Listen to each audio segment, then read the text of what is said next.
everyone! Apparently he's telling me right now that he loves Scorponok and Earthrise sucks. Anyway, Scorponok. Ostensibly Fortress Maximus's greatest rival. Well, his equal, his opposite. But Fort Max retains the reputation of being a fucking city-sized juggernaut. Scorponok, he's been a bit of everything. He's been in a social Darwinist is trying to seize control. He's been a careful strategist. He's been a scientist. He's been a mindless weapon. So he gets all kinds of roles. He doesn't have like a set characterization like a bunch of the others. I mean, part of that's the fact that Marvel Scorponok was just a Decepticon leader, but one that slowly had his mind usurped by the politician he merged with. Why did he merge with what? Because Zarek's an asshole who... Oh, but he was also the only person willing to become Scorponok's head, and there was noticeable performance improvements if you were a headmaster. Huh. But yeah, you know how Power Master Prime's engine started to have Prime's personality overtake his? Yeah. The reverse happened with Scorponok. So by the end, it was Zarek pretending to be Scorponok. That's insane. Yeah. Not as insane as that time his head was a Texan. What? Oh, just wait till we get to Abraham Dante. What the... Who the... He's Abraham Dante... That is not a Texan name. In the slightest. He wears a 10-gallon hat. That don't mean jack. Any cowpoke can wear a 10-gallon hat. I mean, hell, Californians wear them all the time. And most of them have never even ridden a horse. Okay, I've ridden a horse. I am Californian. I don't wear a 10-gallon hat, and I've never seen a Californian wear a 10-gallon hat. I have. Sometimes they like to claim that they're the home of the cowboy, mostly because actually, they made cowboy movies with the help of Wyatt Earp. But in actuality, it's closer to Texas and a bunch of the other states like Colorado. That Wait. Wyatt Earp lived long enough to get to Hollywood? Yeah, after the whole thing with the OK Corral and with the Cowboys, he eventually moved to California where they basically asked for... He was basically... What's the right word? He basically helped with the cowboy movies and made sure they got some stuff accurate. He was a consultant on cowboy movies, yeah. He lived for a very long time. That's pretty surprising, given... I know, cowboys usually don't live long. It's a rough life. But the cowboy age is actually not that long. It only lasted as long as until the adventure of Barbed Wire. Funny enough. Not a lot of people know this. It makes sense. And it makes sense that in Texas history we learn about cowboys. But anyway.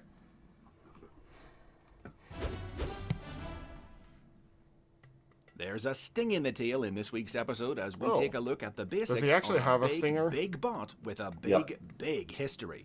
Are the claws just his eternal hands? Yep. The original Scorponok toy was released this toy actually looks pretty cool. And transformed Do take note of the two disappointing ass head.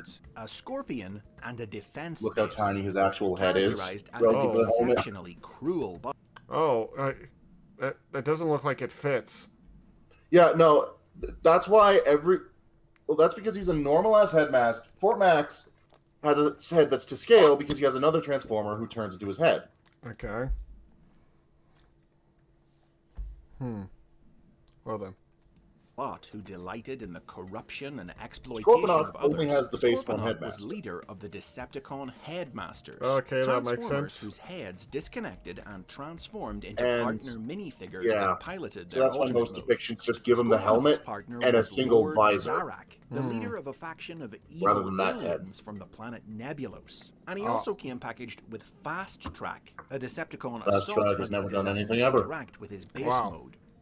Scorponok was one of 4 giant city-sized Transformers released in the original toy They're line, battling the and at 14 inches in Technobots. height, he was one of the Yeah, they tallest released in the same figures year. in the entire series. Oh, but wow. The toy was still substantially shorter than that of his rival, 2-foot-tall Yep. Autobot Headmaster leader Oh. Fortress Maximus. Yeah, Scorponok's like Scorponok was one of the most bit over a significant foot. villains in Transformers media in the late 1980s, often rising to the position of supreme Decepticon leader, with each series that he appeared in taking its own unique approach to the character. Okay. In the Marvel comic book, for instance, Scorponok wasn't a giant city robot, but simply a regular-sized Transformer who commanded his own unit of Decepticons.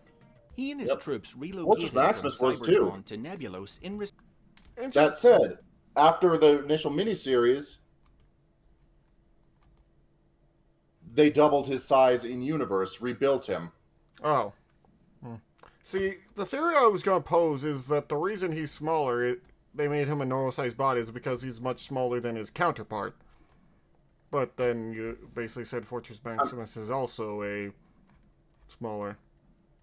Yeah, in the Marvel comics. And then when they doubled his size, that did actually bring him relatively in line toy scale.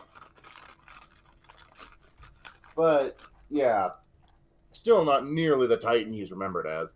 As for Scorponok being smaller, I assume the real reason was because the Marvel comics were more character-driven, and it's very hard to have a talking city be a compelling leader. Or it could just be that having a talking city always be the leader makes it a lot harder to be compelling. Because, yeah. It just makes it harder and you start to wonder about stuff. Anyway. Response to a message from Lord Zarak, a corrupt Nebulan politician who desired their help in ridding his planet of Fortress Maximus's Autobots. Scorponok's forces bonded with Zarak's followers as headmasters to accomplish their goal. Okay. The mental fusion between Scorponok and Zarak was one of the most complete among headmasters, with Scorponok's cruel lust for battle and conquest influencing Zarak's mind, just as Zarak's human emotions influenced his. Scorponok later came to Earth and took command of the Decepticons based there by killing their leader, Ratbat. But his leader... he killed Ratbat. Oh, yeah. We mentioned, I explained the scenario of how that happened back in the Ratbat vid. Yeah, are you okay? I heard a lot of scuffling. I just told you, I dropped my keyboard. Oh. Anyway. Leadership proved an unpopular one, resulting in Decepticon civil war when Shockwave launched an attempt to overthrow him. I'm surprised this doesn't happen a lot more. Cut short by the attack of the monster planet Unicron. Influenced by Zarak's mortal fears, and at the time, Scorponok agreed to ally. Optimus had just previously straight up surrendered to Scorponok. Because he knew Unicron was coming and was that desperate to get any form of peace going. Honestly, that makes perfect sense for Optimus, because he knows that they kind of need to work together to stop, well, Unicron. Unicron is always a threat no one can handle on their own. He's like Apocalypse for Marvel. Yeah, no. The way the Marvel Comics originally put it, they had two options to deal with Unicron. Or they get the Matrix, which they could not find, and when they did find it, it had become a creature of darkness, that reveled in death and destruction. Not useful, okay. Yeah, and when they weren't able to take it back when Thunderwing was using it against them. Instead, their only real option was fire a harpoon into him and let him get dragged out into space. Pray to God he doesn't find a way back. Oh. Yeah, no, Thunderwing was demolishing them. Option 2. Unite all of Primus's children, and in theory, their combined strength might be enough to handle Unicron in terms of raw power. Honestly, this whole scenario of if this one or that one, and then says, damned if you do, damned if you don't. Yeah, they lost a lot of people before they were able to get the Matrix back and actually end that fight. I'm not surprised. With Optimus Prime against Unicron, but in the battle, he was hit by a blast of Unicron's fire breath and died. I don't remember him Prime's having arms. that. In the Transformers Unicron had animated whatever the hell he series, on want. the other hand, Scorponok kinda was melted. a giant with a very different origin. Appearing only in the multi-part series finale, The Rebirth, the cartoon version of Scorponok was built by Lord Zarak out of the Nebulan's own city, and didn't seem to have much of a personality of his own. I mean, their old However, city, The their current Rebirth city was wasn't underground. aired in Oh. Japan. Instead, an entirely Oh, no, wait, different it sequel was. series. Fort Max was the old one. Fort Max was the old abandoned city. No, Zarek was the Hive's new underground city. My mistake. Ah. Okay. I pressed the wrong button. Why did it do that? Wasn't aired Wonder in if he's Japan. going to mention Zarek Maximus. Instead, an Probably. entirely different sequel series was produced for the Japanese only exists in market. commercial. Transformers: The Headmasters. In this version of Scorponok's story, there was no Zarak. Scorponok was the name of the small headmaster, not the giant robot. He was a Interesting. transformer who left Cybertron millions of years ago as part of a group of refugees that settled on the planet Master. But still, the Cunning and name is treacherous Planet bot who sought Master. to harness the power of Yep. plasma energy. Scorponok was banished from Master after he attempted to stage a coup. He and his followers went on to join up with Galvatron's Decepticons, and before long, Scorponok overthrew Galvatron and became Decepticon Emperor. His other feats Really? included orchestrating the destruction of Cybertron. Overthrew and is one constructing word a for what giant happened. robot body for himself, known as Another a word would be trans put him at ground zero of a planet annihilating in the explosion. Oh. They blew him up. Galvatron tanked it. Wait, what? He survived and then later got thrown into some icy water and died. That's... Okay. It makes no damn sense, we know. You know, this is the only version of Scorponok that looks like the toy. He connected as a headmaster. In this new form, he renamed himself Transactor. Mega Zarak and Mega almost Zarak. succeeded in destroying the Yes. Earth itself until he was stopped when Fortress Maximus destroyed his transtector. In 1988, Scorponok's Ooh. toy was I like these colors. recolored and re-released exclusively. They in did the release a new Japanese one in it. market Don't get an under the original. new It will name crumble to dust in your Black hands. Zarak, representing Oh. a new transtector Scorponok built to replace the one he had lost in the Headmasters. And then he got beat up As and seen kidnapped. in the Super course. God Masterforce animated series. Kidnapped by a as random Black plasma Zarak, globe that Scorponok brainwashed the fell shit out of under him. the mind Oh. control of the alien energy Oh, being this is what you're talking Devil about. Zed, and was summoned back to Earth by his new master to aid in his efforts to wipe out humankind. He's just He's also floating. noticeably Zed smaller possessed than he was Black as Mega Zarak's Zarak. body and transformed him into a two-headed serpent form. Oh. where he was defeated and destroyed by the Autobot commander. Can God form this Jinrai. serpent form with the toy. However, Scorponok Not in the himself instructions, but- survived and would reappear in Pause for a sec. 1990s Transformers. There we Also, go. interesting bit about Black Zarak. Canonically, while the toy, you could still connect the head, and normally, because the toy had a full-on face and helmet attached to it, so it didn't matter if you connected the head or not. Okay. But, so in universe, Zarak was actually wired into the chest of Black Zarak. Okay. He was pretty regularly driven into a retreat when they decapitated him. Oh. But since that's not where his head actually was, it didn't really do much. Understandable.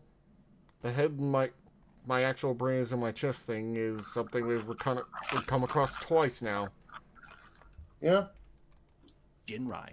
However, Scorponok himself survived and would reappear in 1990s I don't know how he survived Transformers that. Zone with a rebuilt Black Zarak body as one of 9 fairness, generals pretty much assembled none by of the the new demon generals Decepticon made leader, sense. Violin Jiger. Violin Jiger.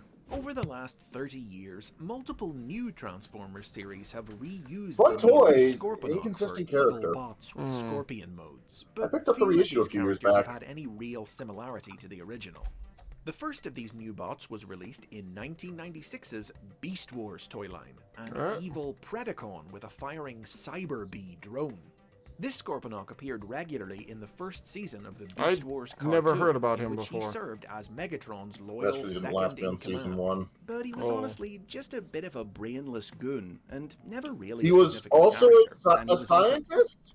What? Who he actually was as a character varied wildly by episode. He was a brilliant scientist. but also a brainless thug who spent one episode speaking in the third person. Ceremoniously killed off at the start of the show's second season when he fell in a pool of lava. In 2016, the Transformers Collectors Club released a Cybertronian mode figure of Scorponok and gave him some time in the spotlight in their alternate universe series of prose stories, Beast Wars. Yeah, they repainted Metroplex's drone. The Scorponok featured in 2004's Transformers Energon. Now that is my favorite design of Scorponok. It is a very good design. Construction vehicle. A proud, defiant warrior who served the alien Alpha Quintesson as general of his Terracon. I will say, while I didn't have this toy, I did like it because it has a very good design, but I still preferred... What was it? I did hear the shoulders don't hold up very well. Superion. That's because they should have had ratchet joints. This thing clearly needs ratchet joints. I think it does have ratchet joints, just the actual hinge joints that break. Armies. In the I don't have this toy. Cartoon, I have the built-to-rule version. Were created when Alpha Quintesson used the power of Energon to reanimate the dead inhabitants of his destroyed homeworld. Scorponok was patterned after the planet's Grand Chamberlain and led the Terracons in acquiring the additional Energon that Alpha Quintesson needed to rebuild their world. When Megatron seized control of the Terracons, Scorponok remained loyal to his creator. Yeah, they kind of just had to leave and hide within Megatron's forces until Megatron discovered his deception and wiped his mind, reprogramming Scorponok. The same place Megatron solves all its problems this season. Scorponok repeatedly clashed with the Autobot Ironhide, who was determined to make him remember his noble past. But sadly, Scorponok's memories would only return in the final moments of his life, after he was fatally wounded in one last battle with his own rival. Energon Scorponok was a rather different character in kind of an asshole. Production's comic books, which depicted him cut a deal with Alpha as disgruntled Decepticons. He's just an asshole? Really? If I remember correctly, Megatron just straight up kills him. In the comic? Yeah. That's one of the last thing that happens before it got canceled. I do have the missing scripts for the 5 issues that never got printed, though. Well, 4 of the scripts and then a summary for the 5th one since the script was never written. Allied with Alpha Quintesson in return for power. In this series, Megatron killed Scorponok for threatening his authority. Of course. Energon Scorponok returned in 2005's Transformers Cybertron toy line. Yep. His toy recolored in black Zarak. That's actually a pretty good color for him. Under the new name Dark Scorponok. Dark Scorponok. The bio on the toy's packaging explained that following his death, he had been resurrected Alive, by the power of Unicron and was now a mindless, undead zombie, in which form he appeared in the Cybertron comic published by the Collectors Club. So it's interesting. Introduced in 2007, the Cybertron comic was set firmly in the cartoon. Scorponok's death was from the Energon comic. And it seemed to imply that the black hole merged the two timelines. Interesting. But yeah, I didn't know this little scorpion that Blackout shot was Scorponok, or was named after him. Honestly. I just remember Blackout being the first Transformer we see and just demolishing a base. That's a fucking good scene. Yeah, and then he sent the little scorpion robot to hunt down any survivors. Yep. And yeah, no, that's Scorponok. That's movie Scorponok, and he's basically just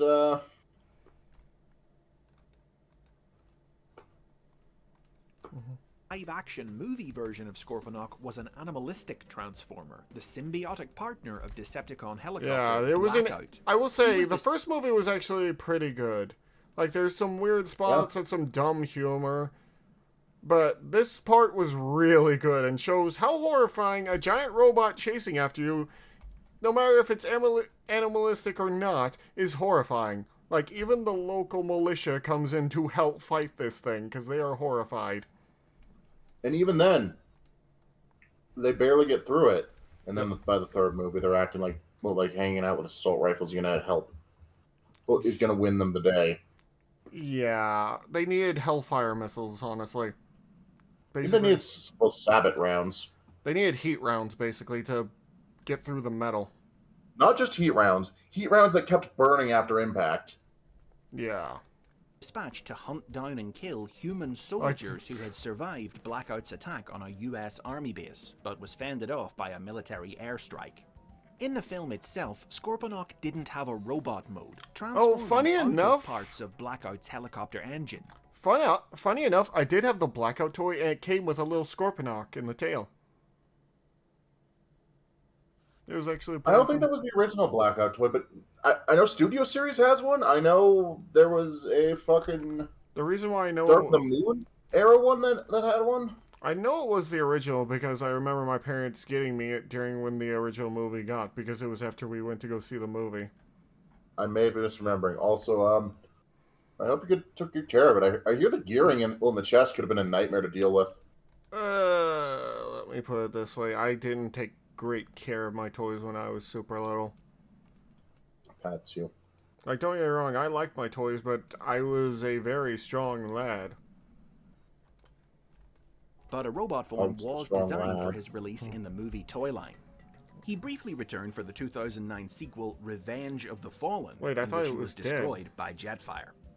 No, they actually only blew off his tail and chased him off. Of Scorponok to the world of then they backed out of the desert, so we couldn't really even try to. Short-tempered Decepticon Intimidator, who was among the I didn't know he I have this guy's toy. He's the only Scorponok toy I own besides the Beast Wars reissue. I forgot about him. I will say this, I do like this design. Glowstrike took command of the other Very good. But his I liked it better on Paradron. Stolen by the I like its design, but unfortunately, the toy does not reflect it. Steeljaw after he set Scorponok up by luring him into a battle. They reused this model for a purple guy named Paralon later for the with all season these 2.5. other characters using his name.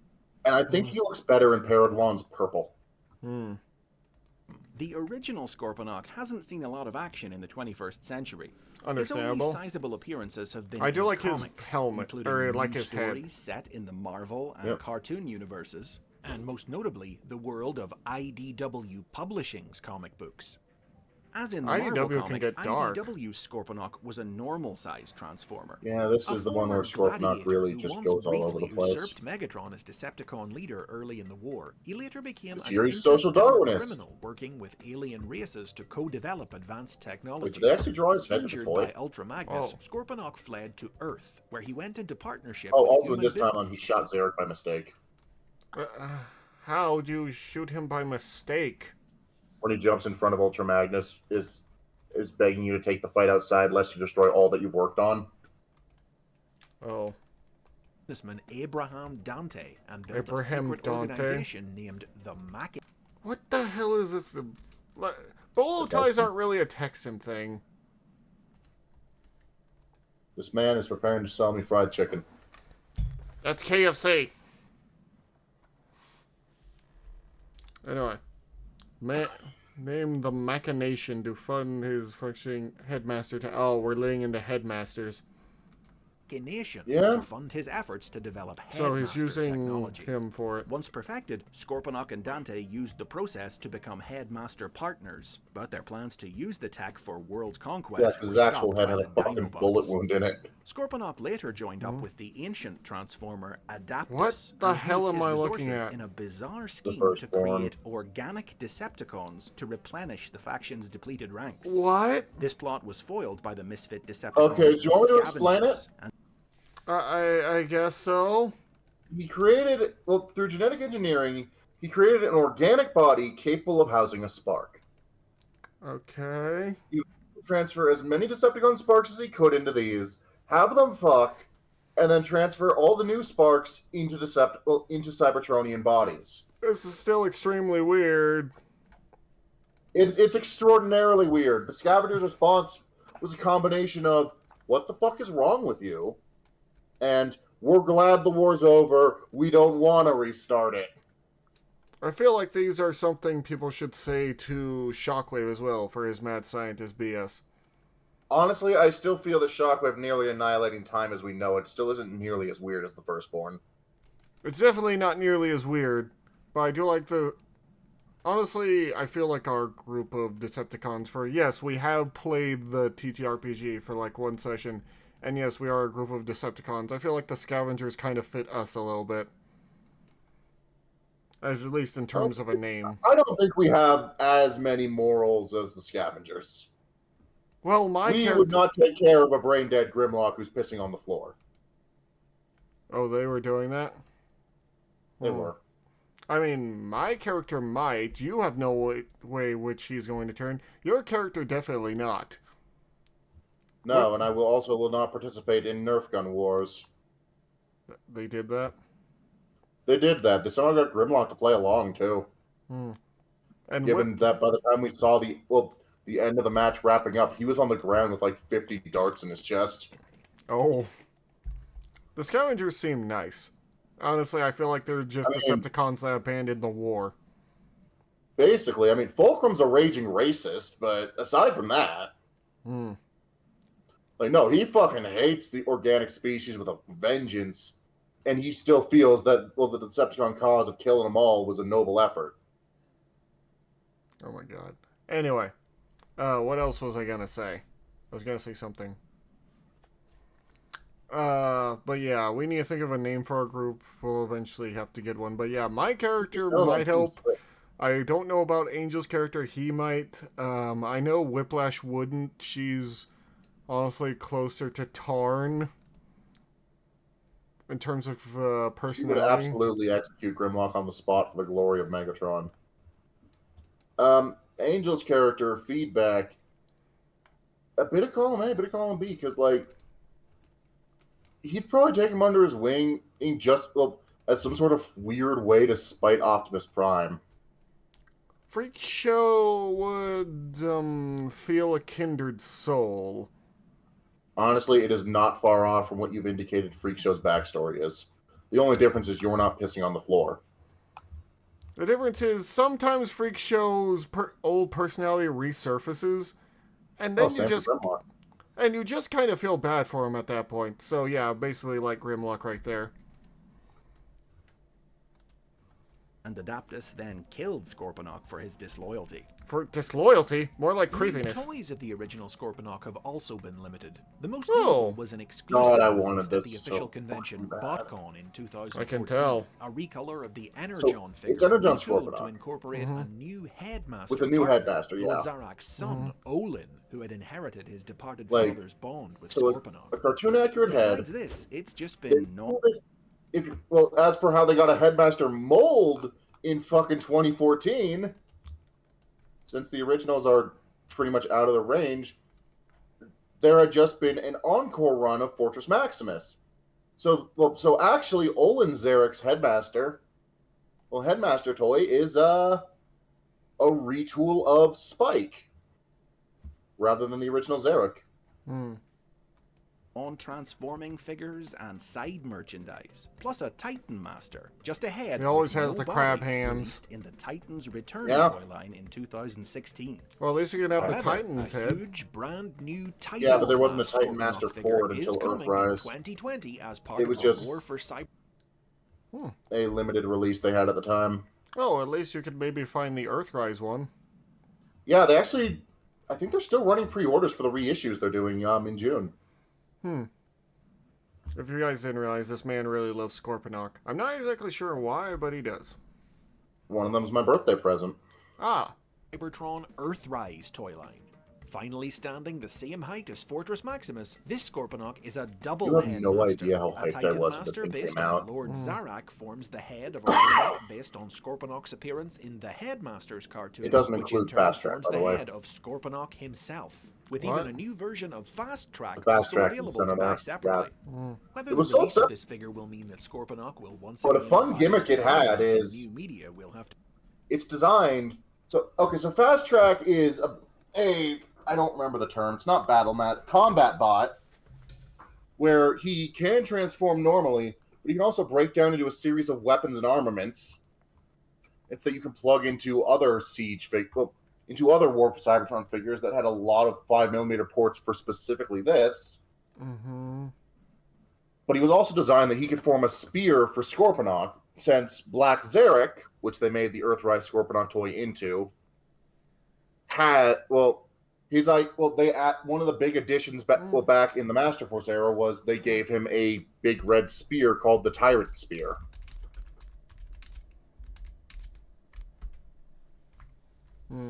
So, They made sure that there was a spear ready to go for when they made it into Black Zarek.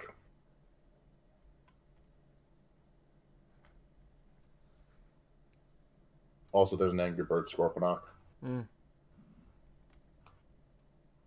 He is just a recolor of Galvatron, but it works well. At least he's risen up enough that he can look Fortress Maximus in the eye at last. I'm surprised how much prominence this character has had, honestly. And those are the basics on Scorponok. And he doesn't even have normal hands to do normal things. Tell me about your favorite in the comments. Normal hands are overrated.